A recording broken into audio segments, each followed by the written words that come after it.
Good morning, I'm Mark Watts and welcome to this BT for Europe webinar to launch their latest position paper on boosting the economic impact of business travel. Welcome to you all.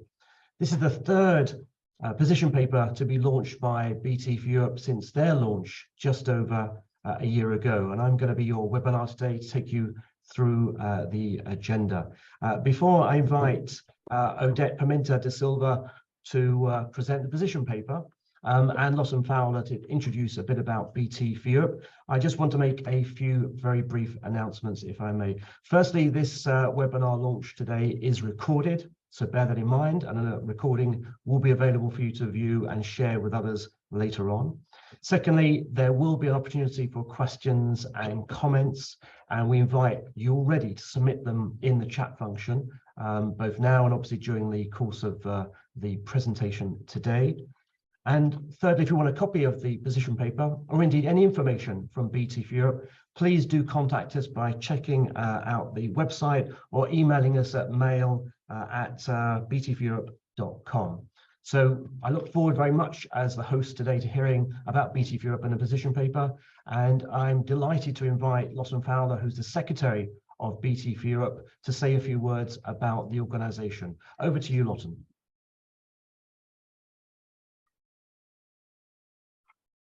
And you need to unmute, Lawson, sorry. Thank you for reminding me. That's how focused I was. So thank you, Mark, and welcome everyone. Now, BT for Europe was launched just over a year ago as an association representing business travel buyers in Europe. It was founded by 13 buyer-led associations, all dedicated to support and develop those working within the business travel industry. Together, we represent thousands of buyers of business travel. Next slide, please.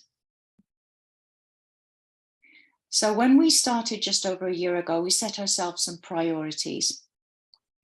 The first two topics here on the right-hand side are sustainability and digital transformation, two topics where we have already delivered position papers earlier last year or late last year. Those topics are both high on the agenda for our members and for the EU, with lots of activities and initiatives taking place on different levels. Very important topics that we keep working on and stay on top of. The third topic priority that we set ourselves was the restart of business travel, to try and make sure that this happens in a smooth way and taking advantage of the learnings we've hopefully made during the pandemic. This paper will be introduced in a minute by my colleague and partner Odette.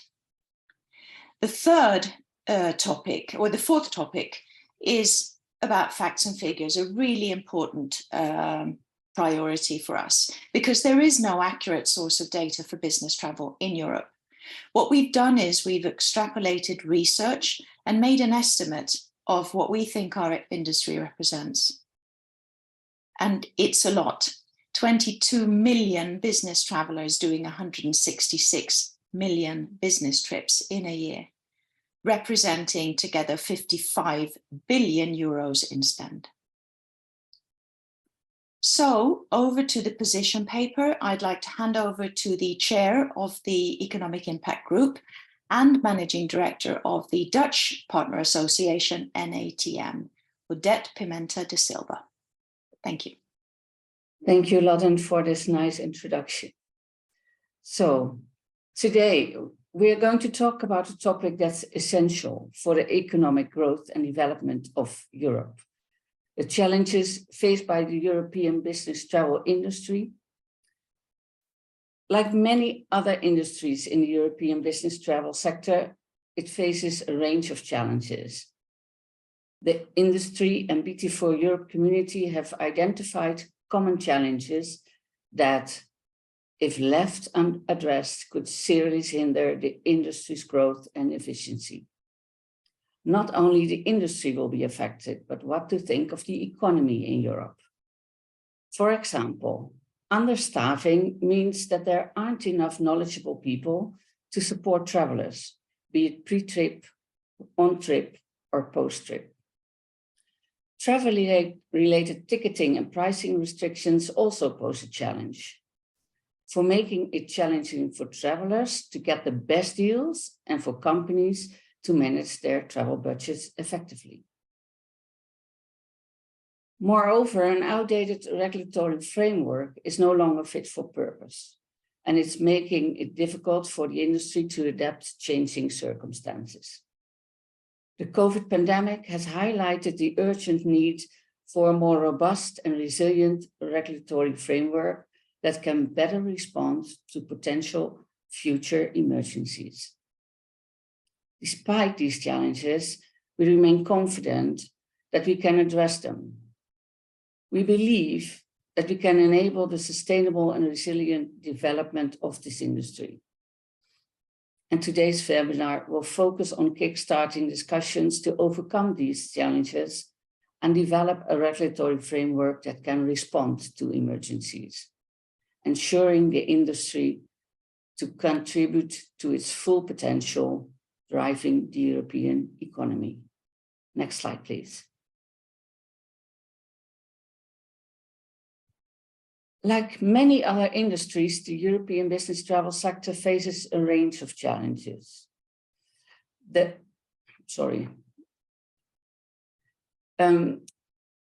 Business travel was and still is a vital part of the economy, connecting people from all over the world and driving growth. However, everything changed. And when a global health crisis struck, leaving the sector vulnerable and exposed. The COVID pandemic showed the world just how fragile business travel is and was, and became clear that something needed to be done to create a more resilient framework for the sector. Unfortunately, according to the European Court of Auditors, not enough has been done to learn from this pandemic and to get prepared for future emergencies. As members of BT4 Europe, we support the ECA's recommendations for action to improve the resilience of the sector. This includes identifying EU tools that were useful during the pandemic and making cross-border contact tracing easier to access, and analyzing the need for additional tools for future crises. By implementing these recommendations, a more resilient business travel framework can be developed. This framework will better respond to future emergencies, ensure the safety of the travelers, and contribute to the economic growth of Europe. It's a journey towards a brighter future for the travel sector and the road warriors traveling to achieve their company's business goals. And everyone is invited to be a part of this journey, as it has an impact on many of us working in or with this industry. Next slide, please. Geopolitical tensions, labor shortages, and the energy crisis are slowing down a quick recovery and are a major challenge for all involved. Imagine this. A world where employees can work from anywhere, enjoying a healthy work-life balance, while employers reap the benefits of an enhanced international competitiveness of the European economy. This is not a dream, but it's more and more becoming a reality with a growing trend of digital nomads who are taking advantage of the benefits of flexible working. Work from anywhere, to live and work as a digital nomad, the combination of a tailored work and life balance. It sounds easy, but to fully leverage this opportunity, there's a need for a legislative framework that accommodates this trend, facilitating cross-border work and job rotation with minimal bureaucracy and positive tax implications, which presently is not the case. One example is the EC Regulation 883-2004, which came into force in May 2010. This regulation requires employers to prove the Social Security affiliation of their employees in the EU by means of an A1 document if they carry out cross-border activities. This regulation is not only restricted to the work from anywhere community, but also to the business traveler. To support and facilitate the opportunity of flexible working, such a framework and the necessary steps need to be taken at the next level by creating a new legislative framework that accommodates this growing trend presently among the millennial workforce and for our children, the upcoming and new generations, our workforce at the future, and they're already knocking on our doors. Addressing the urgency of new legislative framework is a high priority, and as it gives employers a more flexible approach towards flexible recruiting opportunities and attracting a new workforce. Next slide, please. Let's not forget how crucial modernizing ticketing, pricing, and passengers' rights are for boosting business and the economy. Despite progress in transportation, seamless mobility across Europe is still a challenge. Ideally, a cross-border travel chain should also include solutions for the so-called first last mile, as public transport solutions are often not available for this section of a journey, or services do not run at times relevant for business travelers. Different booking, payment, and ticketing processes, along with a lack of cooperation between national railway companies and regional transport associations, create a fragmented experience for passengers. To address this issue, we need standardization and binding interfaces across different modes of transport, as well as a level playing field on ticketing and pricing. Furthermore, passengers should have simple, integrated, and digital multimodal passengers' rights that are easy to understand and enforce. By modernizing ticketing, pricing, and passengers' rights, we can improve the experience for business travelers, increase the efficiency of the transport sector, and to contribute to the economic growth of Europe. All these challenges and opportunities require from all involved to work together, achieving seamless mobility across Europe. It's the future workforce that forces us to make the step forward, not tomorrow, but already months, or perhaps even years ago, to be honest. For any travel manager, it must be tough to explain to the workforce of any age why the extended arm of their traveler, their mobile phone, cannot be used to book anything they need for booking their business trip for the company, especially when it refers to cross-border ticketing. Next slide, please.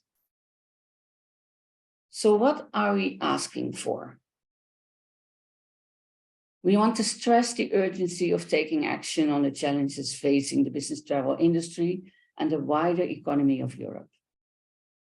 As we reflect on the pandemic, it's crucial to learn from the past and prepare for potential future health measures by developing necessary guidance and tools.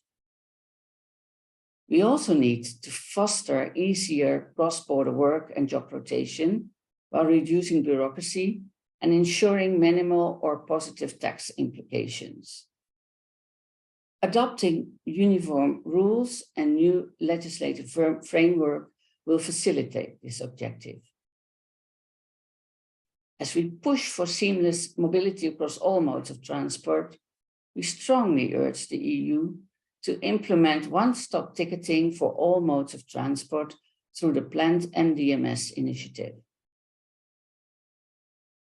Additionally, we encourage the EU to use the review of EU passenger rights regulations to introduce end-to-end protection of passengers' rights as a key aspect of multimodal travel. It is vital for the entire travel sector to support these recommendations, and we call on the European Commission and Parliament to lead the work towards implementing these changes. By working together, we can create a sustainable and resilient business travel industry that contributes to the economic development and growth of Europe. Thank you all for taking the time to learn about the challenges facing the business travel industry in Europe and its contribution to the economic growth of Europe. We hope that this position paper has shed some light on the issues at hand and the actions needed to address them. So we've come to an end now, and I would like to hand over back to Mark. Next slide. Well, thank you so much, Odette, and indeed congratulations to you and BT for Europe for the launch of your third position paper in just over a year, this one on boosting the economic impact. You've obviously clearly set out there the huge impact the industry already has on the economy, but how it could be boosted further by addressing some of those issues that you set out on resilience, flexible regulatory framework, and trying to modernize the ticketing, the passenger rights and pricing regimes. But there's obviously a lot of work to do, and you've outlined there the 4 asks that you've set out. And I would invite people in this webinar to submit their comments and questions using the chat function. But we already had a few comments and questions that were emailed to us earlier, Odette, and if you don't mind perhaps taking those for now. One is really, what is the biggest challenge facing the industry? I mean, you've set out already, it's a multi-billion industry in Europe. It's just endured one of the biggest crises ever, the pandemic. You're coming through that. The growth is incredibly strong. But what do you see now as the biggest challenge you have as a sector trying to make a contribution to the economy, but also serving your millions of customers every day? Well, to be honest, they're all equally important. And for many of them, we're already behind schedule. So today, or at least yesterday or a year ago, we should have started already working on these challenges that I referred to. So if I try and push you further, if I may, on behalf of the email and the questions that have come in, you set out there 3 challenges. I mentioned them earlier, the resilience, the way the world of work is changing so rapidly, and finally modernizing ticketing, pricing and passenger rights. And you have the 4 asks to the EU. If you could pick one, Odette, and sorry to press you on this, but if you could pick one, would you pick one that is the most important? I think the cross-border ticketing and passengers' rights are important, but also the focus on reviewing the legislation to make work from anywhere possible. I think those are the 2 that are very important for our industry.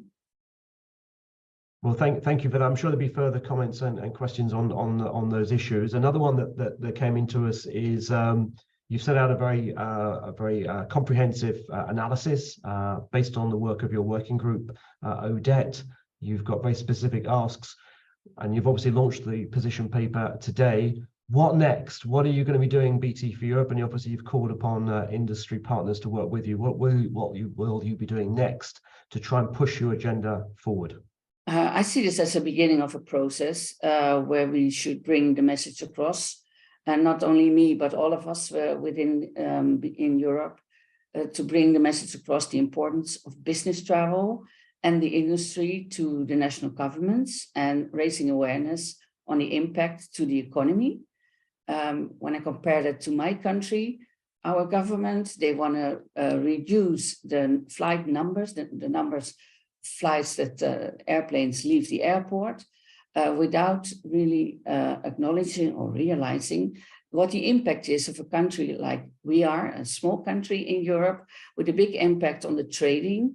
If we downsize our airport and the flights, it will have a huge impact on our economy.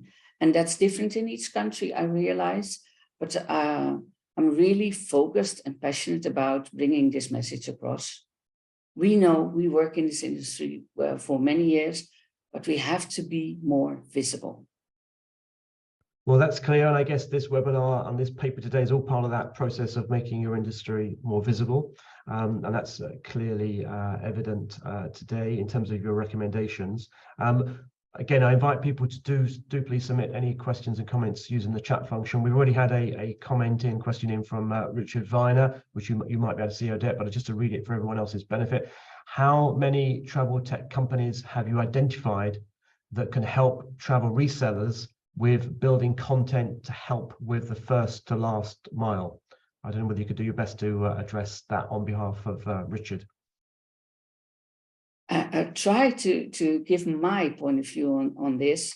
We don't know how many travel tech companies can do that.